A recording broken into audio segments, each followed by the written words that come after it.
যুক্তরাষ্ট্রের president Donald Trump নিশ্চিত করেছেন রাশিয়ার প্রেসিডেন্ট ভ্লাদিমির পুতিনকে বোর্ড অব পিসে যোগদানের জন্য আমন্ত্রণ জানানো হয়েছে। সোমবার সাংবাদিকদের প্রশ্নের জবাবে ট্রাম্প বলেন তাকে আমন্ত্রণ জানানো হয়েছে। এর আগে সোমবার ক্রেমলিনের মুখপাত্র ত্রিমিথ পেসকভ জানায় পুতিনকে যুক্তরাষ্ট্র নেতৃত্বাধীন এই উদ্যোগে যোগ দেওয়ার আমন্ত্রণ দেওয়া হয়েছে। তিনি বলেন, হ্যাঁ, সত্যিই প্রেসিডেন্ট পুতিন কূটনৈতিক চ্যানেলের মাধ্যমে এই কাউন্সিল অব পিসে যোগদানের আমন্ত্রণ পেয়েছেন। বর্তমানে আমরা প্রস্তাবটির সব দিক খতিয়ে দেখছি এবং এর বিভিন্ন সূক্ষ্ম বিষয় স্পষ্ট করতে মার্কিন পক্ষের সঙ্গে যোগাযোগের প্রত্যাশা করছি।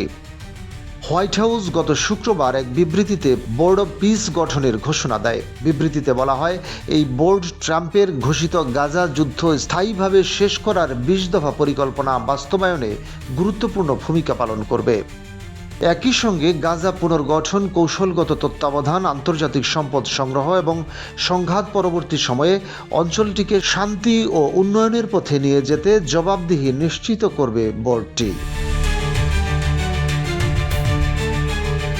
এছাড়া যুক্তরাষ্ট্র গাজা সংঘাত অবসানের জন্য ট্রাম্পের ঘোষিত সমন্বিত পরিকল্পনার দ্বিতীয় ধাপ বাস্তবায়নে national committee for the administration of Gaza বা এনসিএজি গঠন করেছে।